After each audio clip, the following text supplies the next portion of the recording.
sim, eu percebo Então, movimentando ali. Bom, boa noite, pessoal. Então, eu sou o professor Luiz Pavlovski. Vou colocar meu e-mail aqui, eventualmente, se alguém quiser entrar em contato.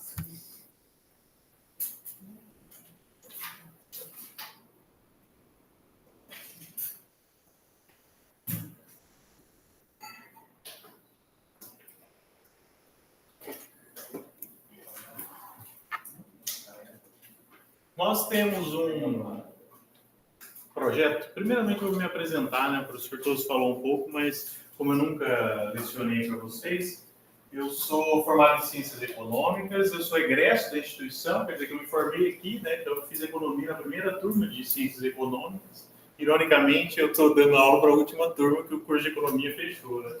Então, eu me formei na primeira turma. Aí comecei a dar aula aqui em 2014, fiz meu mestrado em Desenvolvimento Regional e Agronegócio, doutorado em Ciências Econômicas aqui na UEM. Geralmente leciono, dou aula aqui desde 2014, geralmente leciono disciplinas de teoria econômica, especificamente, finanças comportamentais, que é um pouco do que a gente vai falar hoje, e coordeno alguns cursos no EAD também. Então, estou aí há 10 anos dando aula aqui na instituição já.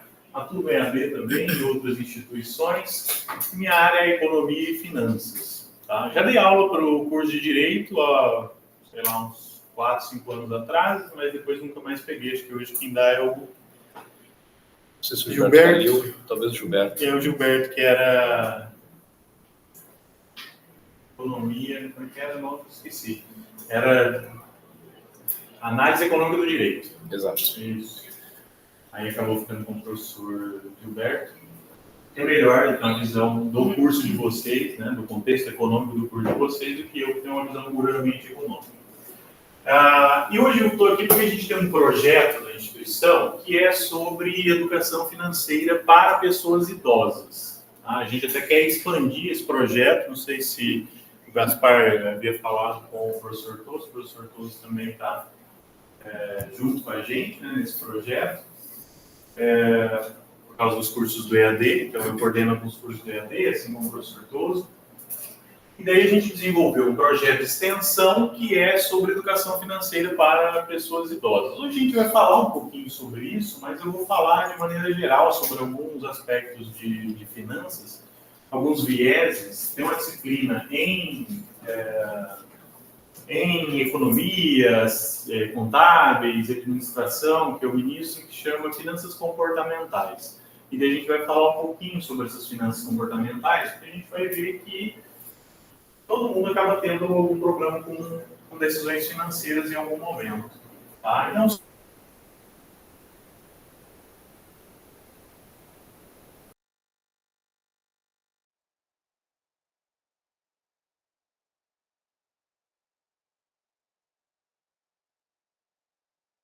em consideração, não só para essas, mas é que é o nosso foco aqui, né?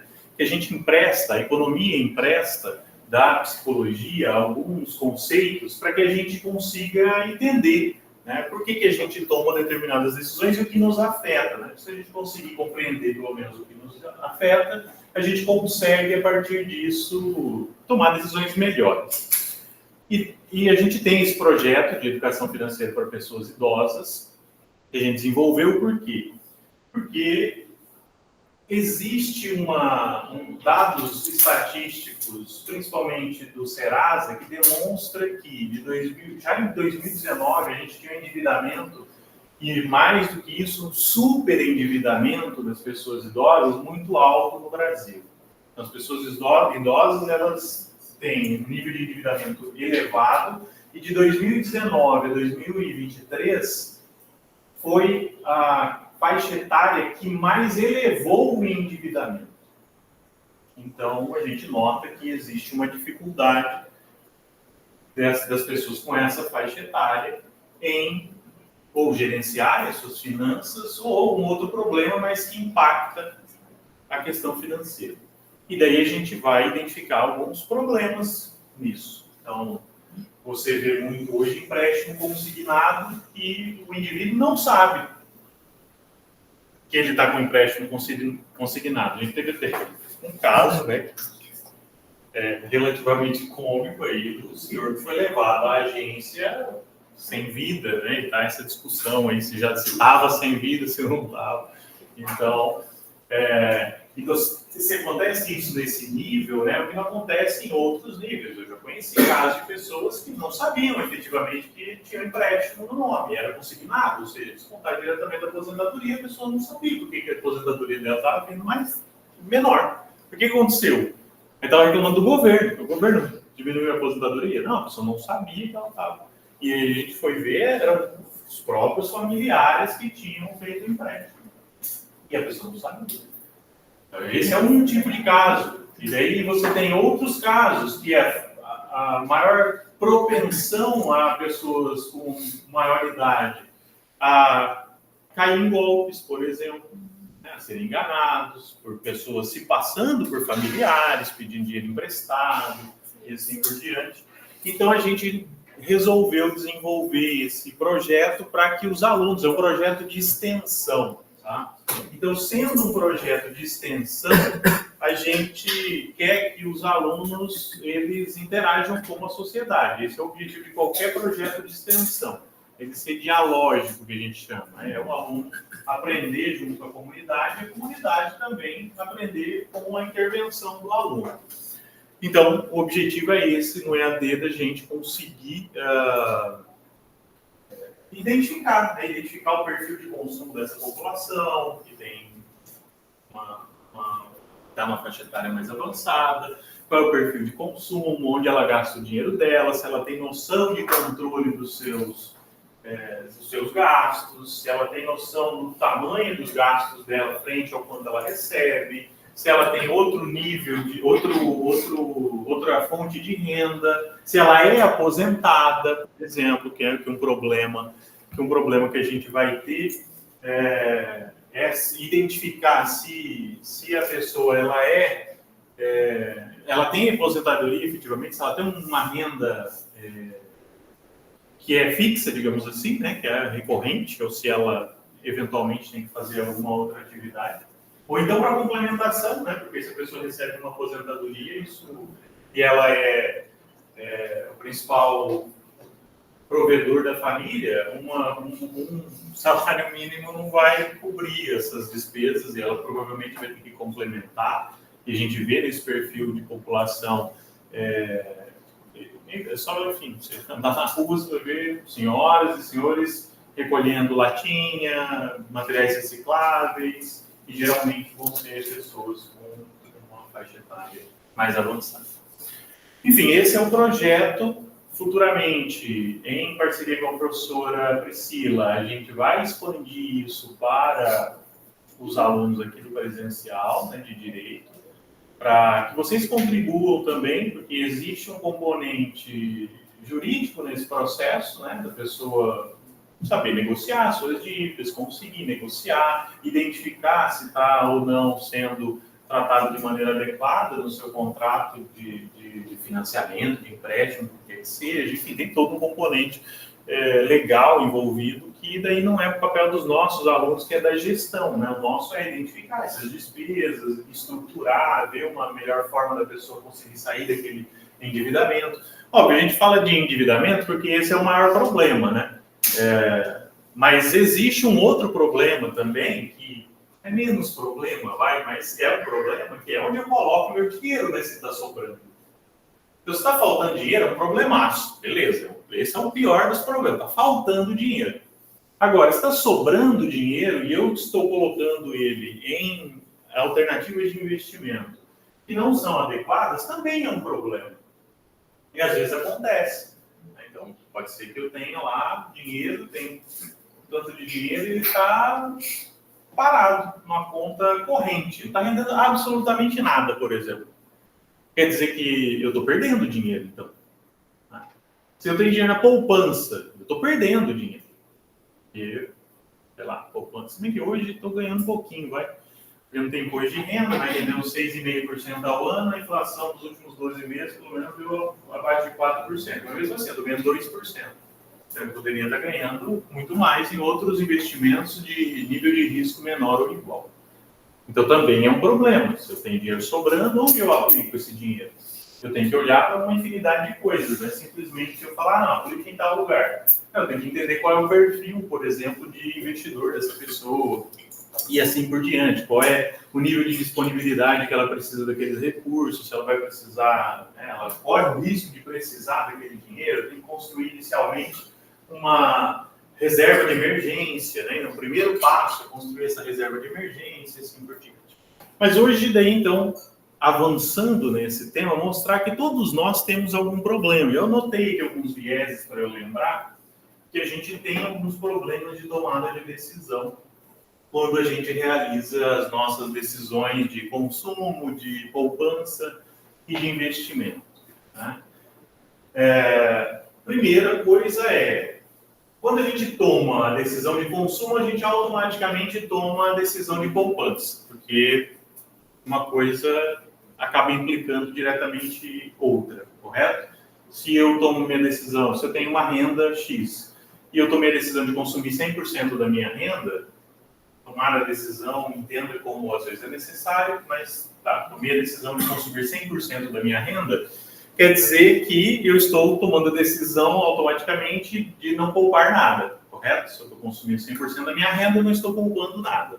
Então, a decisão de consumo, ela é exatamente a mesma decisão de poupança. Tá?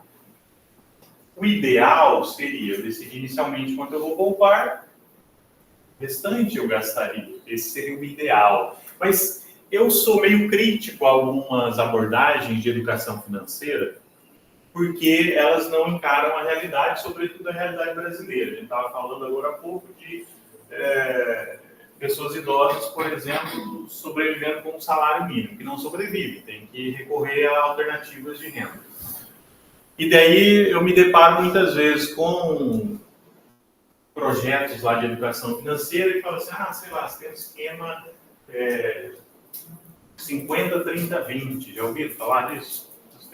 50% para despesas fixas, né, básicas e tal, 30% para outras despesas e 20% você deve poupar. Ok, fala isso para uma pessoa que ganha um salário mínimo. Vai fazer isso? O estagiário ganha R$600, R$700. Vai fazer isso? Vai ter condição de fazer isso? Não, então essa abordagem não faz sentido nenhum para essa pessoa. Não vai ajudar ela em absolutamente nada. Então, por isso que eu sou um pouco crítico a esse tipo de abordagem de receita pronta. Você tem que fazer isso, tem que fazer aquilo, é tantos por cento, você tem que poupar. Eu decido primeiro a poupança para depois decidir quanto eu vou consumir. Isso, no mundo maravilhoso, funciona, mas não é assim. Né? Então, geralmente, a gente poupa aquilo que a gente consegue. E também sou contra a abordagem de sacrificar muito da sua vida pensando em poupança. Você vai sacrificar. Em economia, a gente tem um conceito chamado de consumo e escolha intertemporal, que é entre tempos, entre hoje e amanhã. Entre hoje e o futuro, para não ficar hoje e amanhã diretamente, mas hoje e o futuro. Entendam o amanhã como o futuro. Então, se eu decido consumir mais hoje da minha renda, necessariamente eu consumo menos no futuro da minha renda. Por quê? Vou ter que pagar o meu consumo. Se eu estou consumindo mais do que a minha renda. Então, vamos supor que eu vou lá e quero trocar o meu aparelho, o meu smartphone. Quero trocar ele. Tá velho e tal, eu quero substituir. Eu não tenho dinheiro para comprar um novo agora. Não tenho todo o dinheiro para comprar um novo agora. Mas eu tenho alternativas de meio de pagamento para fazer isso. Eu posso comprar no cartão, por exemplo, parcelado, sei lá, em lugar de 36 vezes um smartphone. Dependendo da marca, do preço. Tudo bem, vamos simplificar a conta. Vamos supor que eu quero comprar um de R$2.000 em 10 parcelas. Beleza, dá para fazer em 10 parcelas de R$200, porque é sem juros.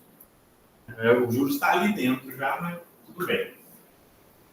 Se eu consumir esses R$2.000 hoje, eu estou consumindo mais do que a minha renda, porque eu não tenho esse dinheiro hoje. Então, se eu consumir esses R$2.000 hoje, eu estou deixando de consumir esses R$2.000 pelos próximos 10 meses que eu vou ter que pagar isso, não é? Eu vou ter que abdicar do meu consumo de R$200 por mês durante 10 meses para conseguir honrar esse gasto que eu tive hoje de R$2.000. Isso é escolha intertemporal. Eu estou consumindo mais hoje e, consequentemente, estou deixando de consumir esse mesmo valor futuramente.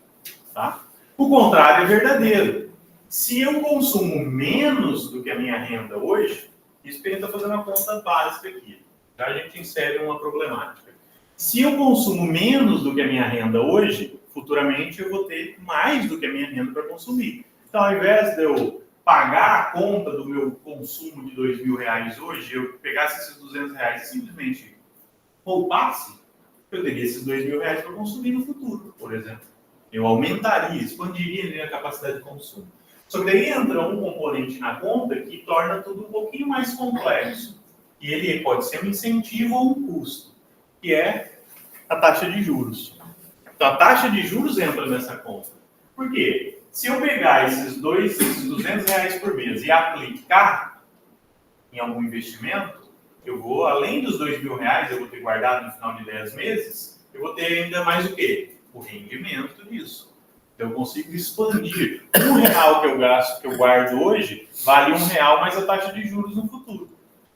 Então, eu consigo expandir as minhas capacidades de consumo. Isso é consumo e escolha intertemporal. Tá? Enfim, não é simples realizar essas decisões e a gente, o tempo todo, é levado a tomar decisões incorretas por uma infinidade de coisas. Inclusive propaganda, que tenta fazer com que a gente consuma mais, por exemplo. É o objetivo da propaganda, fazer com que você consuma aquele produto.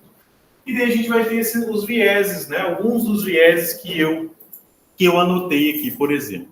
Então, um desses que são os conceitos que nós emprestamos da psicologia para tentar analisar o comportamento econômico. Porque economia pura, economia neoclássica, quando se analisa dentro da microeconomia, se vocês já tiveram essa disciplina, já tiveram análise econômica do direito? Também. Tá. Então, vocês já ouviram falar o termo microeconomia. Microeconomia ela se preocupa com o comportamento individual. Né? É micro mesmo, é microscópico dentro da economia. Eu analiso o comportamento do indivíduo. E daí eu analiso o comportamento do consumidor. O comportamento do consumidor ele vai ser pautado por algumas coisas, entre elas o preço, por exemplo, do bem e tal. Só que em microeconomia, nessa microeconomia que a gente estuda, eu estudei, os meus alunos de economia estudam, essa microeconomia ela é muito racionalista. Ela vai falar assim, o indivíduo ele é racional e ele é racional de maneira ilimitada. Eu sou racional de uma maneira que é impossível no mundo real. Porque eu vou tomar as decisões que maximizam a minha satisfação. Porque eu vou escolher entre uma cesta de bens e serviços, então você tem a sua renda, que é a sua restrição orçamentária, que a gente vai chamar em economia. Então, lá dentro das suas escolhas, você vai escolher aquela combinação de bens e serviços no seu mês, por exemplo, que maximiza o seu nível de satisfação. Tem noção do que o termo maximizar é muito forte. Maximizar quer dizer que eu estou tomando as decisões melhores possíveis, que fazem com que eu obtenha o máximo possível de satisfação com o dinheiro que eu estou gastando com os meus bens e serviços. Isso é irrealista. E daí, por isso que a gente tem a economia, a psicologia da economia, ou a economia comportamental, finanças comportamentais, que vai tentar pegar um pouco da psicologia e falar assim, ó, não é bem assim, o ser humano não é tão racional desse jeito. A gente é levado a consumir por questões emocionais, por propaganda, a gente é influenciado, e a gente tenta tornar a economia um pouquinho mais realista, né, adotando isso. E um dos efeitos que a gente tem, um dos vieses que a gente tem é o viés de adesão, por exemplo. O efeito adesão, o viés de adesão, que é basicamente, definindo de maneira mais simples possível, é o efeito manada. Eu vou consumir uma coisa porque todo mundo está consumindo. Eu quero aquele produto porque uma galera tem, eu quero fazer parte daquele grupo que tem aquele produto. Né? E vira e mexe a gente vê isso acontecer com alguns produtos. Espoingar. Que entram na moda. Pode ser espoingar. Eu quero espoingar porque todo mundo está indo, porque os meus amigos estão indo e eu quero ir. Tá? Eu quero um copo lá que Stanley, porque todo mundo tem. E daí virou moda. Todo mundo acaba tendo aquele produto e todo mundo quer consumir. Isso é o efeito adesão, que tem um pouco da nossa necessidade de fazer parte de algum grupo, seja por ter aquele produto, por exemplo. Então, acaba sendo um grupo, se reconhecem de alguma forma. Então, o efeito adesão faz com que a gente consuma mais, por exemplo. Então, e o que as propagandas vão utilizar? Vão tentar demonstrar que parece que é só você mesmo que não tem aquilo lá.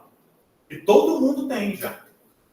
E existe ainda um outro componente psicológico que age em conjunto com esse efeito adesão, que faz com que você queira mais ainda, que é o viés de confirmação.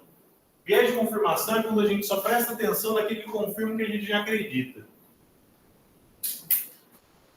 E daí, quando você pensa que todo mundo tem o copo lá, você só vê as pessoas, você só repara em quem está com o copo.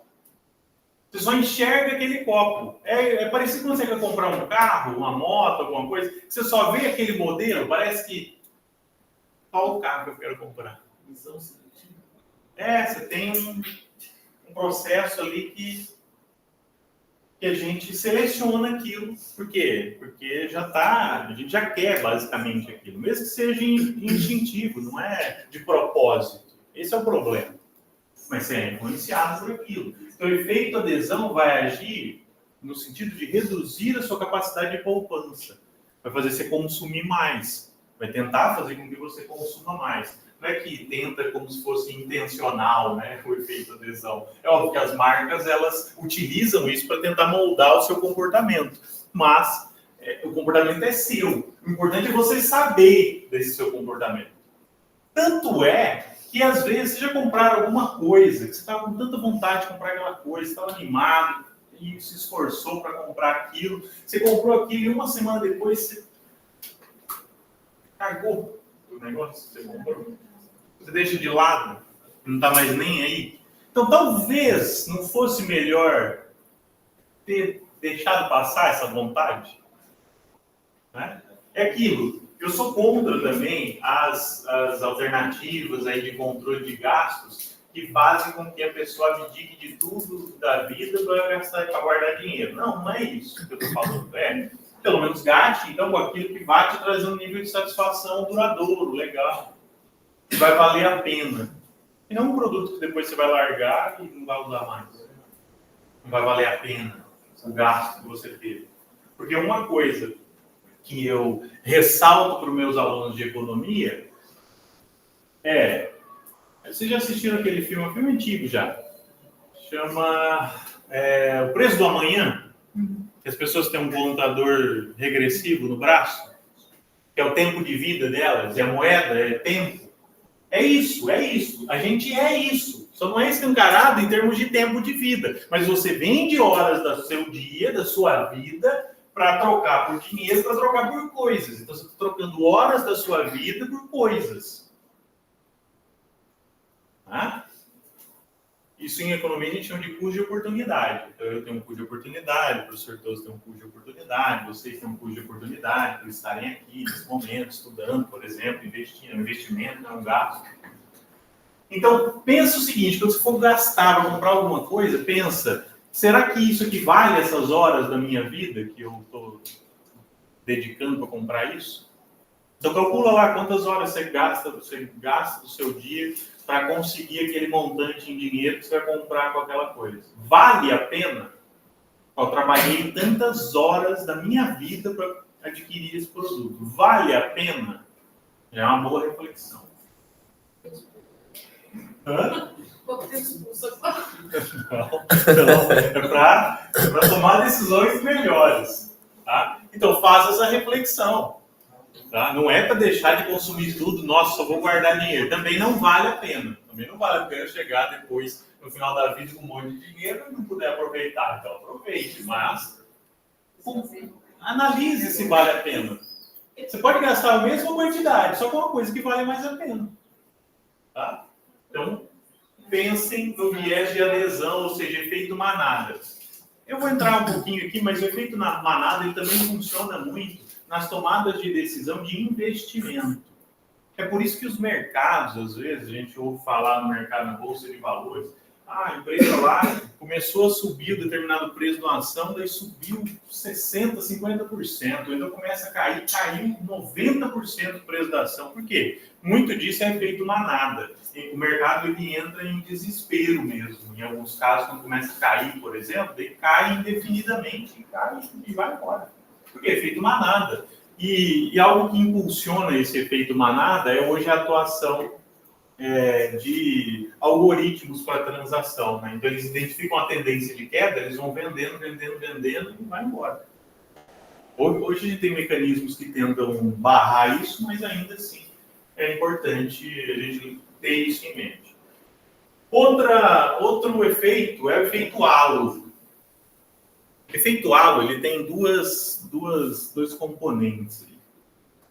Ele tem um componente, para explicar brevemente o efeito halo, o componente de primeiras impressões, ele faz muito sentido. Que é, eu tendo a atribuir outras qualidades a uma pessoa que eu gostei ou que eu não gostei de primeiros. Vamos supor que eu nunca tivesse visto o professor Toso, aí eu encontro com ele, eu não vou com a cara dele. Eu vou atribuir instintivamente outras qualidades ruins, né? outros problemas que eu vou criar, só porque eu não fui com a cara dele, por exemplo. Esse eu conhecer corretamente, né? Profundamente e tal. E o mesmo é válido para benefício. Então, se eu vou diretamente para o cara da pessoa, eu já vou, não, ele é gente boa, eu não sei, eu não conheço. Então, por que efeito halo? Né? Porque a gente cria coisas em volta de uma percepção inicial que a gente teve. Só que o marketing sabe disso. E daí, o que ele faz? Ele usa pessoas que o público conhece e gosta para emprestar as suas qualidades para o produto. Porque não tem os garotos propaganda? Não vai ter um garoto propaganda de uma marca, de um produto específico. Eles estão usando efeito halo. Eles falam assim, se eu gosto daquele ator, daquela atriz, quem quer que seja, o produto é bom, porque se a pessoa que eu gosto está com o produto é bom. Então, o efeito halo age nesse sentido, de fazer você consumir mais. Então, eu estou consumindo aquele produto porque é bom, porque eu gosto, por causa da qualidade, ou porque é por causa da propaganda, por causa da pessoa que me indicou, eu gosto da pessoa que me indicou. Então, também é uma outra coisa que a gente deve refletir, né? Se faz sentido. E tem pesquisa que demonstra que a gente tende a achar, por exemplo, uma pessoa bonita, que a gente acha bonita, eu não estou falando de padrão de beleza, estou falando uma pessoa que você acha bonita, então isso é meio que individual. Então, as pessoas tendem a achar, as pessoas que elas inicialmente acham bonita, sem conhecer a pessoa, tendem a achar ela simpática, inteligente, gente boa e tal, só porque ela achou a pessoa bonita. E o contrário vai ser válido. Você tende a achar outras características ruins da pessoa que você achou feia, por exemplo. Só de uma característica. Tem pesquisa que demonstra que pessoas bonitas têm, inclusive serve para vocês aí do direito, recebem penas menores na hora da dosimetria da pena. Os vilões dos desenhos sempre são feios. Exato. Para você não gostar, você não pode ter empatia pelo vilão. Na dosimetria eu pego por perto, então. Tá querendo um afago. Vamos jogar confete no Enfim. Então, ó, coisas para se pensar. Efeito halo, né? Estou sendo influenciado pelo efeito halo na hora do consumo. Outra coisa. As empresas, elas utilizam eufemismos na hora de vender uma coisa, ou na hora de passar uma informação. O que são eufemismos? São palavras que tentam moldar a coisa para ela parecer mais palatável, para você aceitar melhor. Né? Então, ao invés de eu falar assim, eu uso muito agrotóxico para a produção de tomate, por exemplo. Vou falar o quê? Eu uso bastante defensivo agrícola. Não parece melhor defensivo do que agrotóxico? Parece menos pior que você usa bastante veneno. É veneno. Exatamente, isso é um eufemismo. Eu tentar moldar a palavra para parecer mais palatável, para você aceitar melhor. É eu falar pessoa carente ao invés de pobre.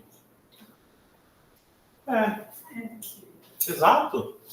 É eu usar colaborador ao invés de funcionário, empregado. Agora todo mundo é colaborador. Né? Todo mundo é colaborador. Eu sou colaborador, eu sou colaborador. Eu sou empregado, me chamo de colaborador. Exatamente.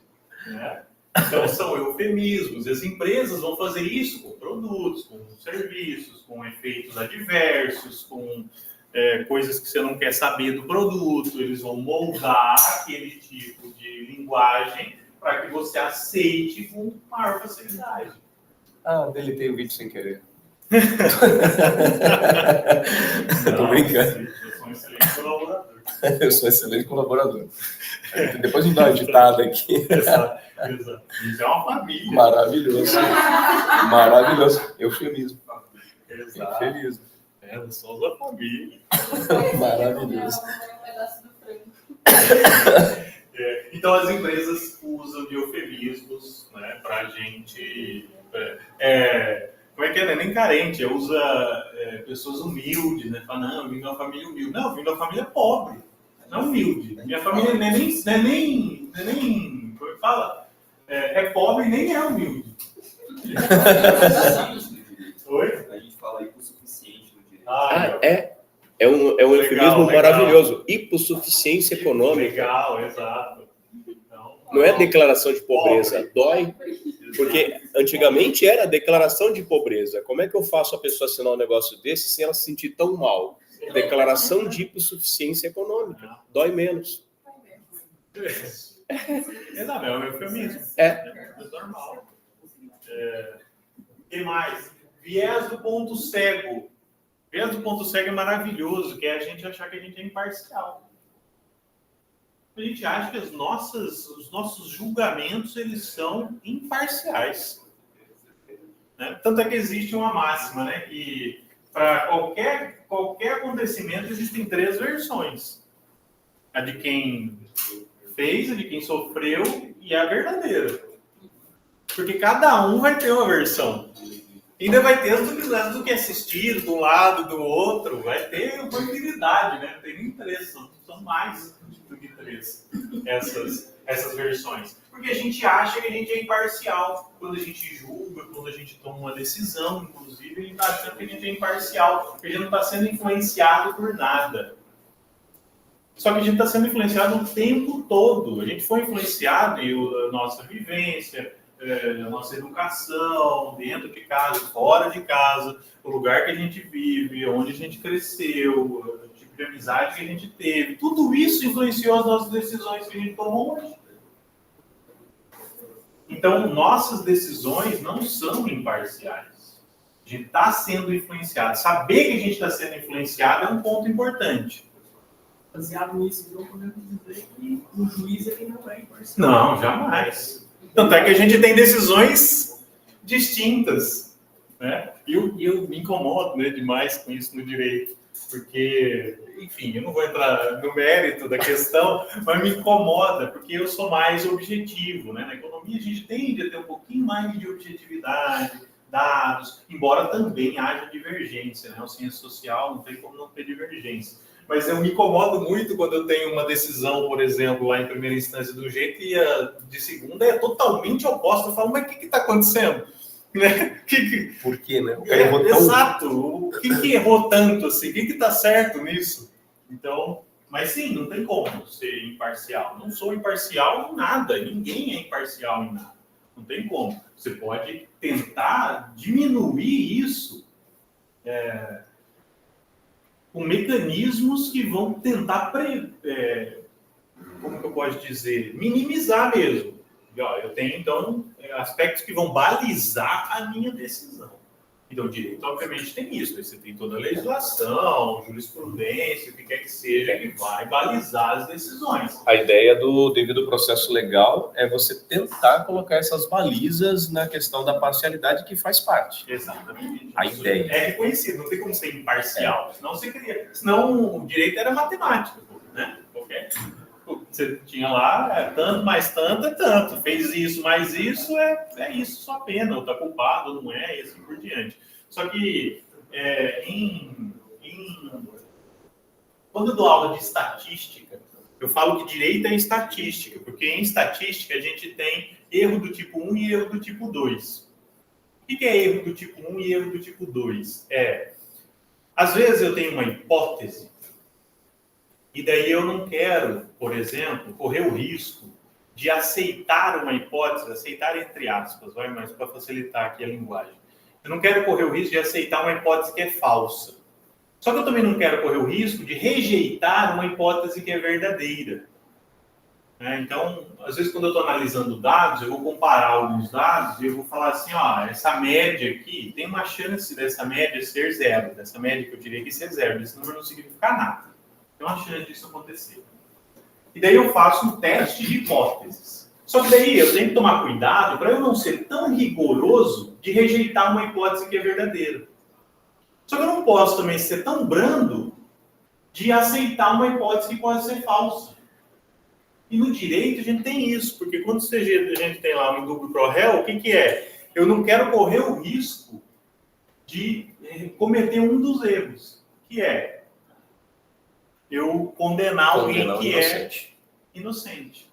Então, em prol de não querer condenar alguém que é inocente, eu acabo liberando mais pessoas que são culpadas, provavelmente. Porque o foco que eu escolhi um lado, entendeu? Eu escolhi um lado no direito, que se a gente tem aqui no Brasil, em dúvida pro réu, eu escolhi um lado. Meu lado então, se tiver literal, se tiver dúvida, eu não condeno, eu absolvo. Isso é um princípio dentro da estatística. Não tem um componente aí próximo. Enfim, avançando.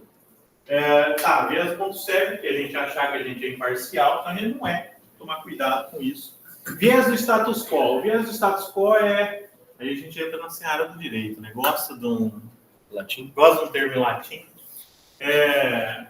Exatamente. Viés do status quo é um problema de poupança. Tá? Quando a gente que prejudica a nossa capacidade de realizar poupança. Vou dar um exemplo. Às vezes você tem lá, assinou um streaming.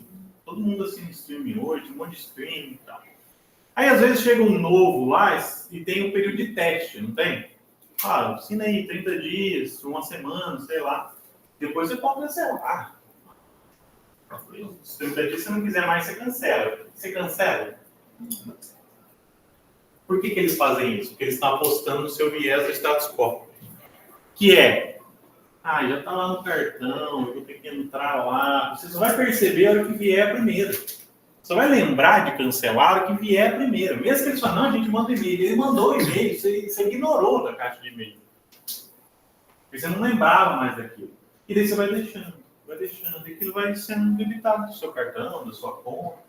Ou seja, é o viés de deixar como as coisas estão, o viés do status quo.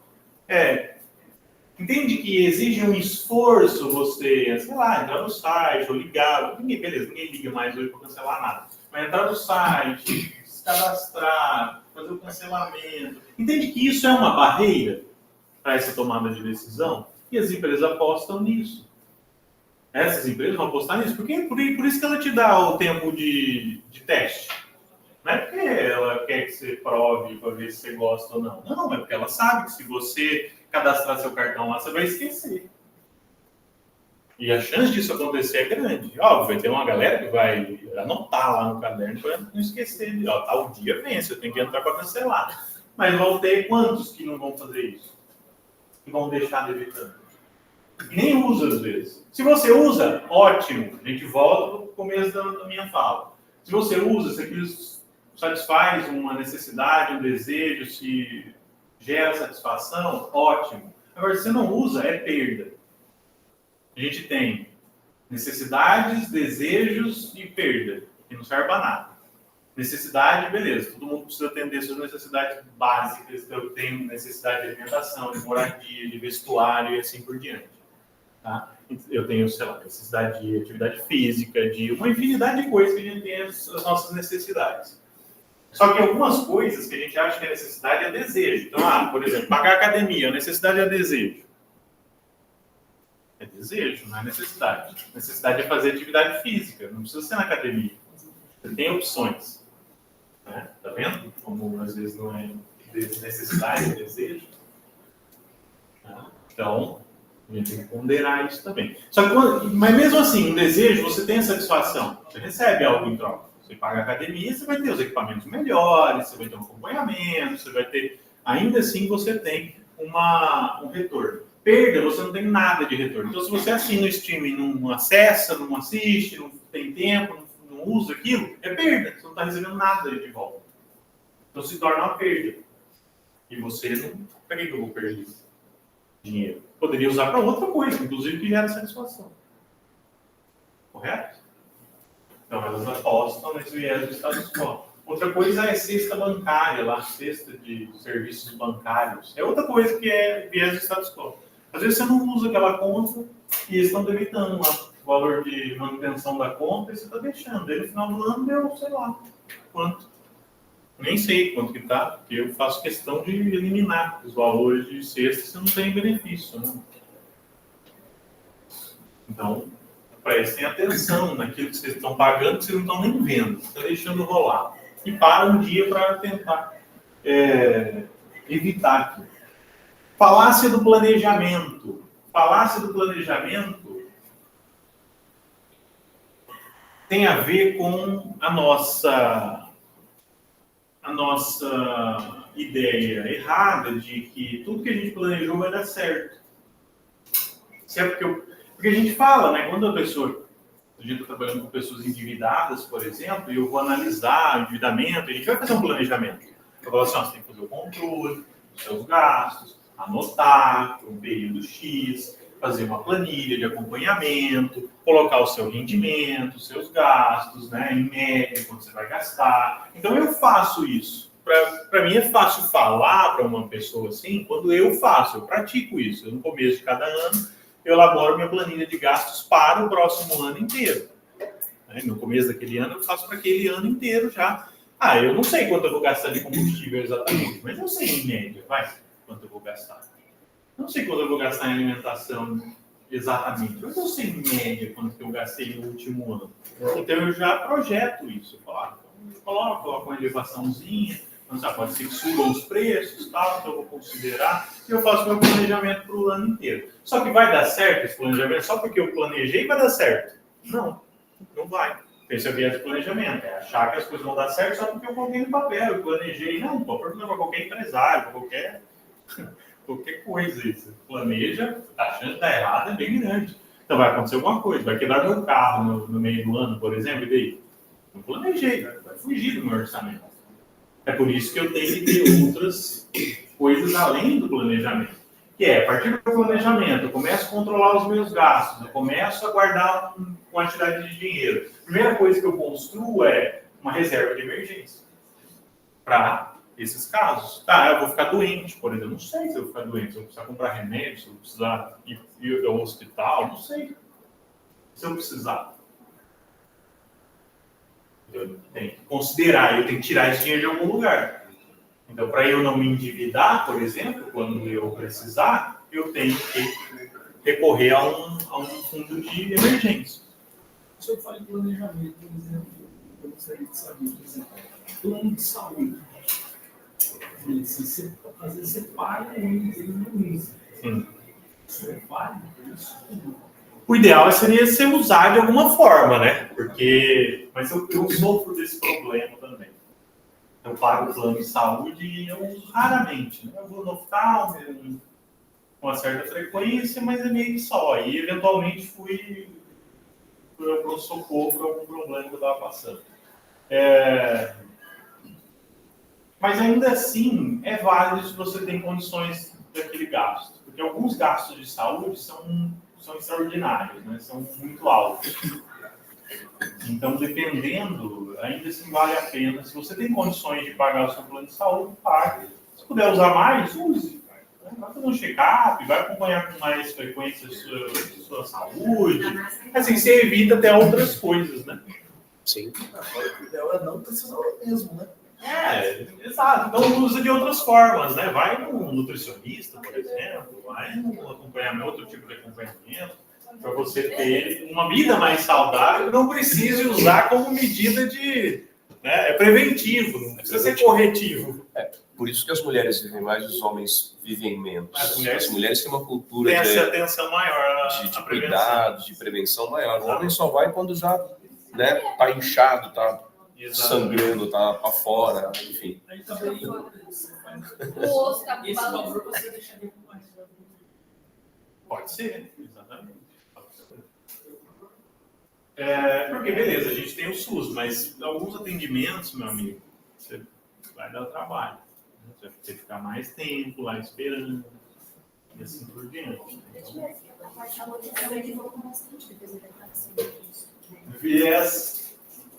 Viés do crescimento exponencial. Isso aqui é problemático principalmente para aqueles que estão endividados. Viés do crescimento exponencial. A gente tem dificuldade em entender que algumas coisas crescem exponencialmente. O que isso quer dizer? O que é o crescimento exponencial? A gente ouviu falar bastante disso na pandemia. Que o número de casos crescia exponencialmente. Por quê? Porque, sei lá, uma pessoa, na época da pandemia, saiu um estudo da... não lembro agora. Demonstrando qual era a média de contaminações por pessoa. Né? Então, se eu me contaminasse, quantas outras pessoas eu tinha o potencial de contaminar? E eram 2 em média. Chegou a 2,3.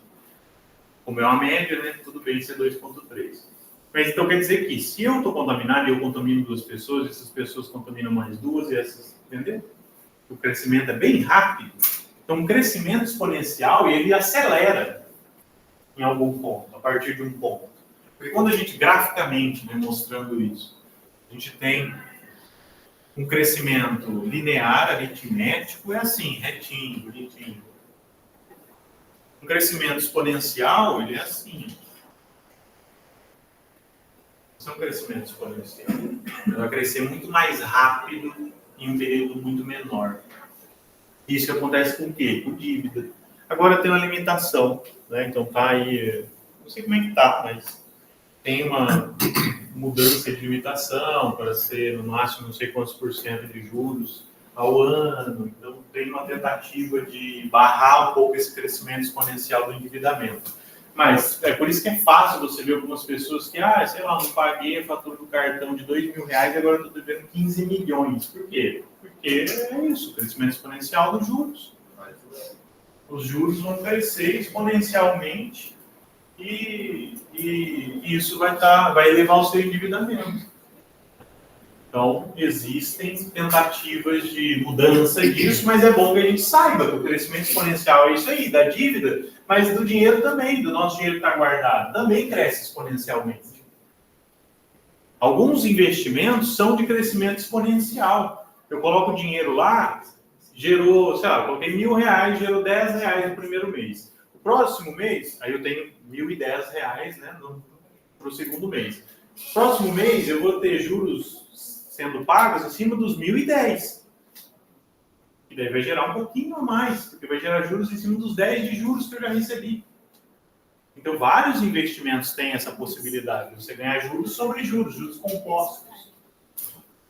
E daí tem um crescimento exponencial da sua poupança. Não vai ser linear, também vai ser exponencial. É óbvio, você não vai ganhar a mesma taxa de juros que ganharia, que é cobrada no empréstimo, né? A distância é muito grande dessas taxas de juros. Mas ainda assim é um crescimento exponencial, ainda assim vale a pena.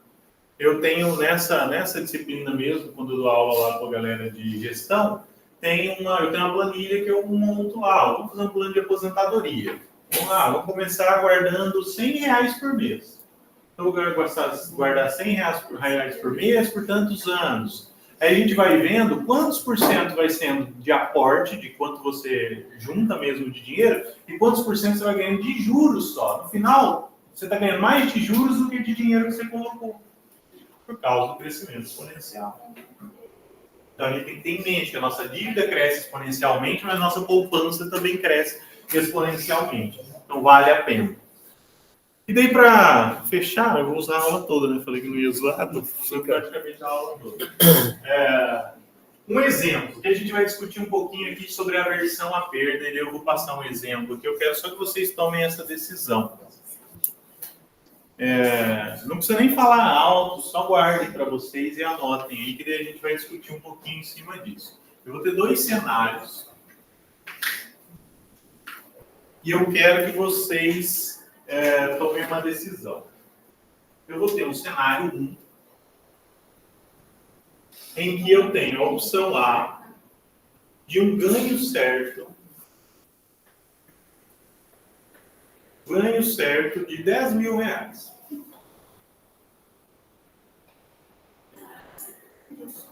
Ou eu tenho a opção B, que é 30% de chance de ganhar 50 mil,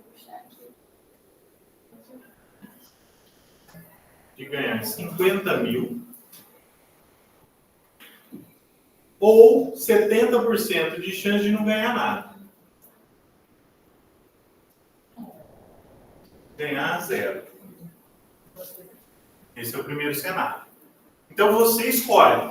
Pode levar o tempo que vocês quiserem. Você escolhe A ou B. Eu quero um ganho certo de R$10.000 ou eu quero 30% de chance de ganhar 50 mil ou 70% de chance de não ganhar nada. E eu tenho o cenário 2 agora, que a gente vai ver o outro lado da coisa. Eu também tenho 2 opções. Eu tenho uma perda certa de 10 mil.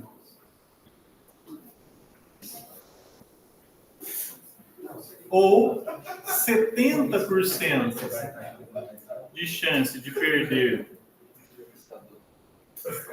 20 mil. Ou 30% de chance de não perder nada. E daí a gente vai entender um pouquinho a aversão à perda. Então pensem aí. Eu vou escolher um ganho certo de R$10.000 ou 30% de chance de ganhar 50 e 70% de chance de não ganhar nada. O que vocês escolhem? Quem não quiser falar, não fala. Só anota aí, pensa, reflete. Já tomaram a decisão de vocês? Não, o negócio é com vocês aí. Tô guardando a minha comigo. E aí, professor Toso?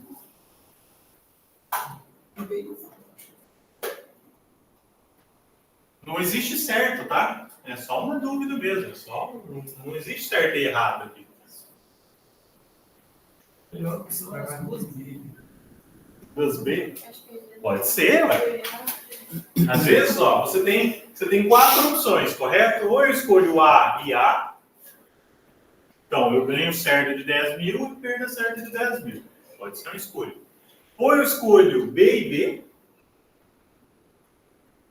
Eu tenho 30% de chance de ganhar 50 mil e 70% de chance de não ganhar nada, ou 70% de chance de perder 20 mil e 30% de chance de não perder nada. Porque aqui ainda tem, 30% de chance de não perder nada. Estou jogando. Aqui eu tenho 30% de ganhar 50%. Então, existe uma possibilidade. Eu posso escolher A e B. Eu posso escolher ganho certo de 10 mil e 70% de chance de perder 20 mil e 30% de chance de não perder nada. Ou eu posso escolher B e A. Essas são as opções que eu tenho, correto? B e A, eu arrisco aqui. E lá eu tenho a perda certa de 10 mil. Se você escolheu A e A, então reflita agora com você mesmo. Hein?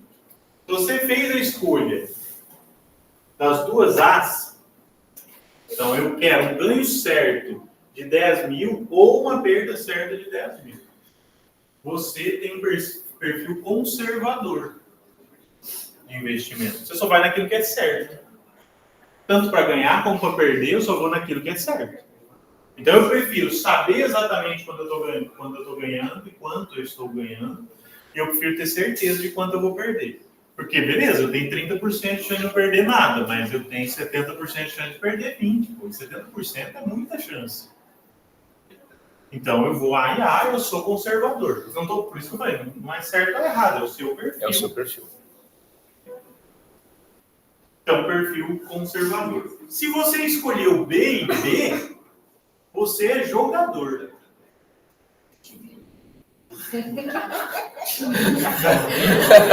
Aí você é enganado.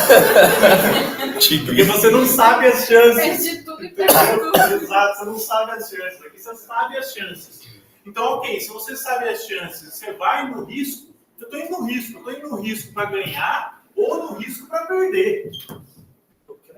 Eu sou jogador, eu tenho um perfil jogador.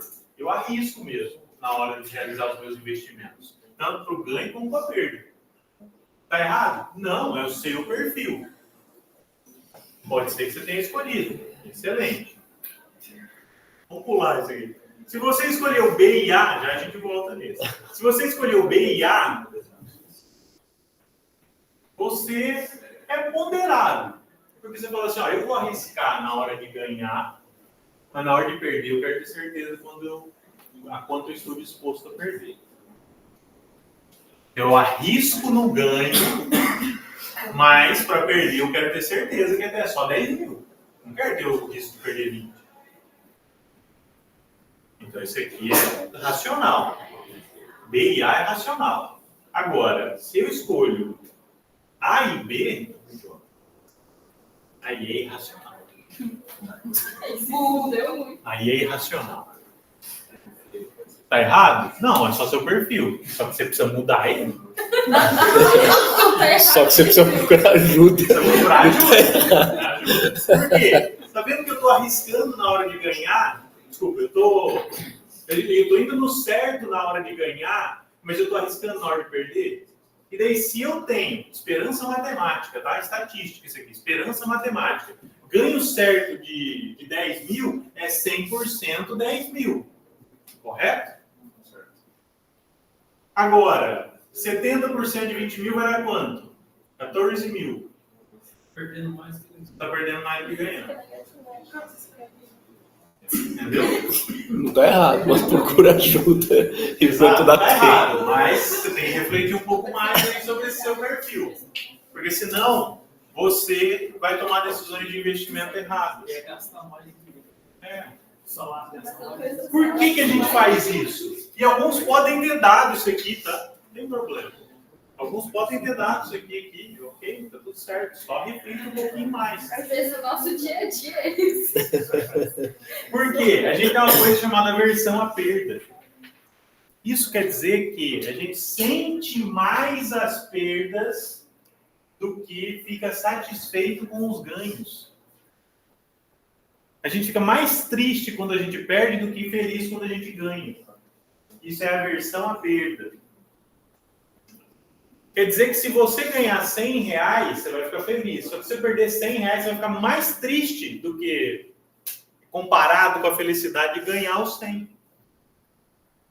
Aí entra no jogo do tigrinho que ela falou. O cara perde 1.000 e ganha 10 reais. Ele vai ficar feliz, mas aqueles 1.000 vai doer tanto que ele vai querer recuperar. Esse é o problema.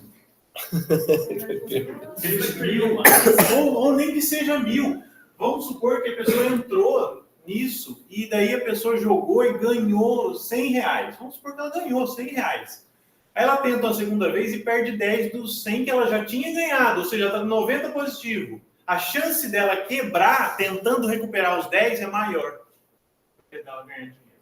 Porque esses 10 doeu tanto da outra vez. Pô, tava com 100, podia ter ficado com 100. Fui lá, joguei, agora tô só com 90. Aí vai lá e tenta recuperar os 10, perde os outros 90 e sai negativo. Isso acontece muito no mercado de ações e mercado futuro, na bolsa de valores. Acontece muito, muito. Com bastante frequência acontece isso. Porque a gente tem aversão à perda.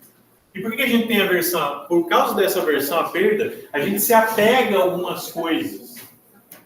Na hora de alguns investimentos, a gente acaba se apegando a algumas coisas. Na hora que a gente está perdendo, a gente não quer se desfazer de alguma coisa. Vou dar um exemplo aqui.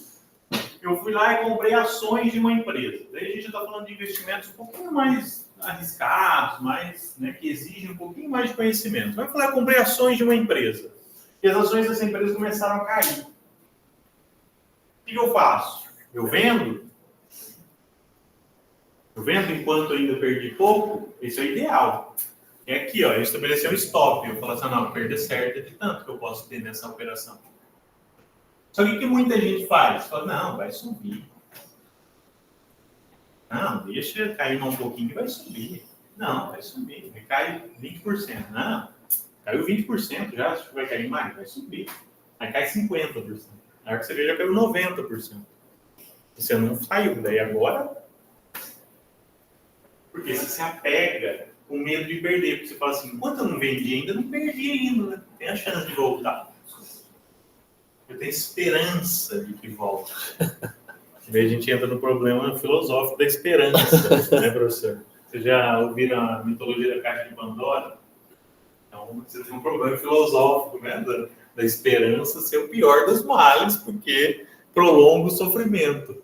Porque se eu tenho esperança de que aquilo suba ainda o preço, eu vou ficar aguardando aquilo e falando, não, vai subir, vai subir, vai subir. E eu só vou piorando a minha situação. Isso é aversão à perda. E daí, quando eu ganho, eu não fico tão feliz assim. Tá? Isso acontece com bastante frequência. Principalmente no mercado de investimentos, no mercado de capitais. A gente está falando de ações, né, operações na bolsa.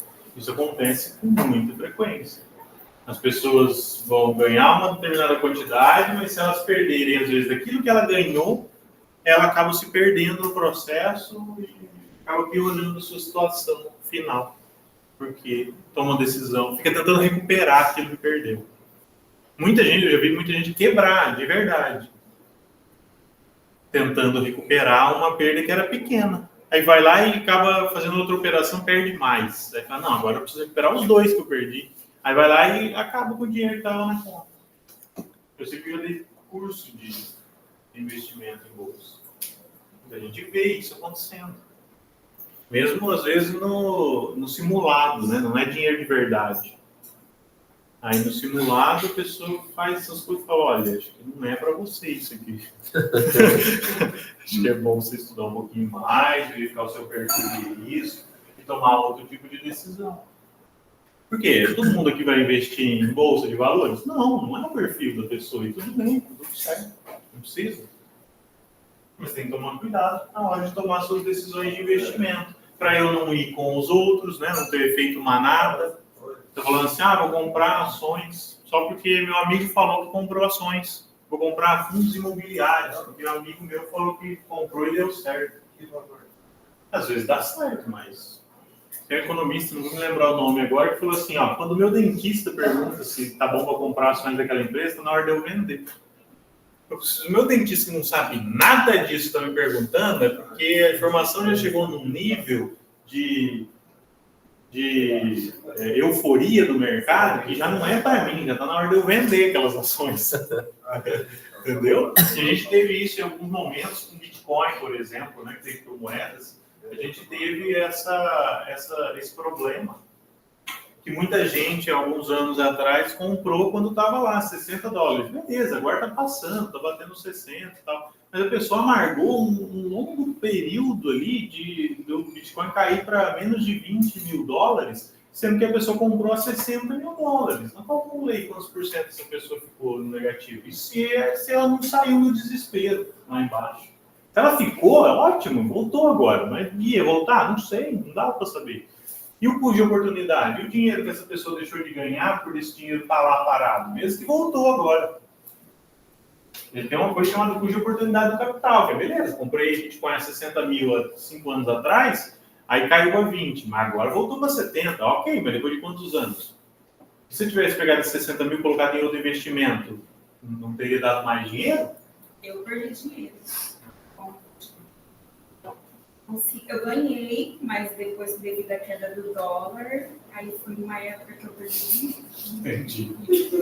Pode acontecer. Aí eu vendi a placa de mineração que eu tinha e deixei. Não sei como tá hoje. Voltou a subir. Não sei quanto está o preço hoje, mas voltou a subir. Quem sabe melhorou um pouco essa situação. Mas a gente tem que tomar cuidado. E eu sou meio crítico também a Bitcoin, mas tudo bem. Se você entra para aproveitar as oscilações, está ótimo. Só tem que tomar cuidado um pouco com... vou deixar dinheiro nesse ativo. Porque esse ativo não tem lastro, né? Não tem nenhum tipo de controle. É o mercado puro que oscila o Bitcoin. Então, tem que tomar um pouco de cuidado com os investimentos que você realiza. Até de renda fixa. Então, até de renda fixa a gente tem que tomar cuidado, tá, pessoal? Então, você fala assim, beleza, Bitcoin, ações, fundos, isso aí não é nada para mim. Eu não invisto em nada disso aí, acho tudo arriscado, eu sou conservador, tudo bem, ok. Só que mesmo dentro da renda fixa, você tem risco. Então, vou deixar todo o meu dinheiro na poupança? Não faça isso, você vai perder dinheiro. Você está perdendo dinheiro praticamente hoje. Então, vou colocar no quê? Coloque em título público. O público vai ser o investimento menos arriscado que você tem no Brasil. Em qualquer país, inclusive. Né? Nos Estados Unidos, qual é o investimento menos arriscado? O título do governo americano. A mesma coisa vai ser o Brasil, ou qualquer país. Quero outras alternativas. Tem outras alternativas. Cada uma vai ter o seu nível de risco. Tem CDB, tem LCI, LCA, tem alguns que você paga imposto de renda, outros que você não paga imposto de renda. Então, isso tudo você tem que levar em consideração, mas todos eles têm um nível de risco. Tá? Só não deixe dinheiro parado e não deixe na poupança. Você tem alternativas melhores de investimento. Mas a poupança tem alguma reserva, né? Mas dá para você deixar em outro tipo de investimento. Tem CDB de liquidez diária, por exemplo, que rende todo dia vai pingar um pouquinho da sua conta, que rende mais do que a poupança.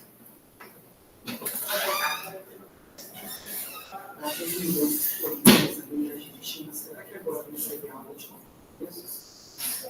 Não sei, cara, porque teria que ver como que está o processo de dolarização. Porque o objetivo era dolarizar a economia, era deixar a economia totalmente no dólar. E daí o peso acaba, né? Então, não sei se vale a pena. Não sei como é que está o andamento desse processo. O cara queria acabar com a casa da moeda lá da Argentina, então não sei se vale a pena ou não. Tá? Ok? Acho que é isso. Dúvidas? Aí eu estou aberto a dúvidas, perguntas. Deixa eu fazer uma pergunta para ti. A respeito da pirâmide financeira, deixa eu abordar. Apesar dela ser legal, não sei se é legal, mas você pode ganhar bastante dinheiro com ela. Eu entrei em várias, estou sabendo que era ilegal, eu cheguei a entrar em várias, perdi e ganhei bastante dinheiro também. A questão que você citou da conversa chegar no leito, porque chega um momento que todo mundo começa a comprar ali, né? Seria o momento ideal para você sair do barco, né? Que ela vai embora. E qual a sua visão a respeito disso? Então, porque as pessoas em São Paulo, normalmente eu entro, a maioria. Eu parei agora. Tem que tomar cuidado. Não, parei agora. Era muito bom, né? Professor, eu você não quer, professor? Você investiu em que, Elias? Pirâmide financeira. Pirâmide financeira? Bem no comecinho. Bem no comecinho vale a pena. Não vale a pena. Pirâmide financeira é uma roubada. Não. O senhor começou a aula falando da Sim. Hoje no Brasil, o certo não teria que ter uma política de ensino financeiro da infância. Poderia, sim, seria ideal, exato. A gente não tem, né? A gente não tem educação financeira em nível nenhum, na verdade. Nem na faculdade. Todo mundo em Maringá e só na Telexplay, né? Você chegou a entrar, pessoal? Oi? Na Telexplay? Não cheguei.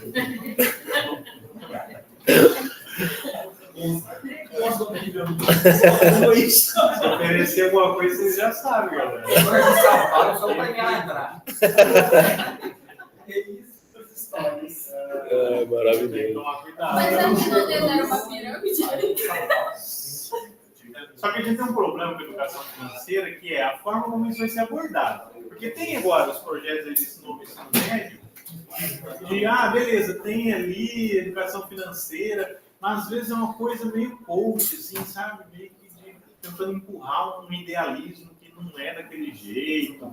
Né? Então, mostra uma cuidado. É igual você falar que, é um exemplo que eu odeio, que é, sei lá, você não quer, qual é a sua desculpa? Daí a gente solta o áudio lá do rapaz e fala assim, você vai lá, compra um fardinho d'água, uma caixa de isopor, aí você vai pro sinal, você vai vender seu fardinho d'água, aí com o dinheiro que você fez com o fardinho d'água você compra 2, aí você vai lá no outro dia, aí você vai vender as 2, vai comprar mais 4. Então, isso é uma falácia desse crescimento absurdo de venda. Porque daí ele chega num ponto e ele fala, não, daqui a pouco você está contratando alguém para vender para você, ou seja, está explorando o outro, né, seu filho? Então, em vez de você melhorar só a sua vida, não, você tem que melhorar ainda custa de você piorar do outro cidadão que você vai colocar para você explorar o horário dele. Né? Mas não é, porque esse crescimento absurdo de vendas não existe. Pergunta para qualquer vendedor do sinal se ele vende tudo isso. É assim que funciona? Você vende 1, daí amanhã você vende 2, daí no outro dia você vende 4, no outro dia você vende 8. É assim? É exponencialmente o crescimento das vendas desse cara? Daqui a pouco ele é dono da Safira, então, ué. Sim.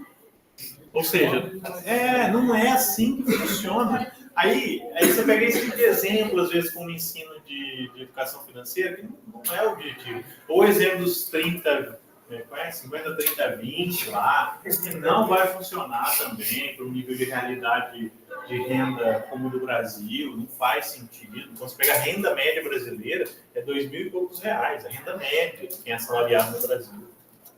Aí eu vou pegar e falar para ele, não, só milão você pode gastar com... Sobrevivência. Ele fala assim, não paguei o aluguel, né?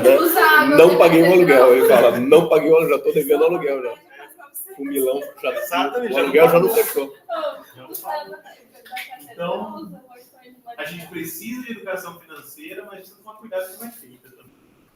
Tanto para desde os níveis iniciais agora, mas também para a orientação das pessoas idosas, adultos, qualquer pessoa, na verdade. Então, a gente vai ter na faculdade, porque não é a área de estudo de vocês, por exemplo. Até dos meus alunos de gestão, eles têm dificuldade. Não é uma coisa que é complicada. Justamente por causa desses vieses que a gente conversou aqui hoje um pouco. Beleza? Mais dúvidas? Não entre em pirâmide. A não ser se você começa no topo, aí pode ser no topo. Olha lá o seguidor do Elias aí. Eu vou falar pra você.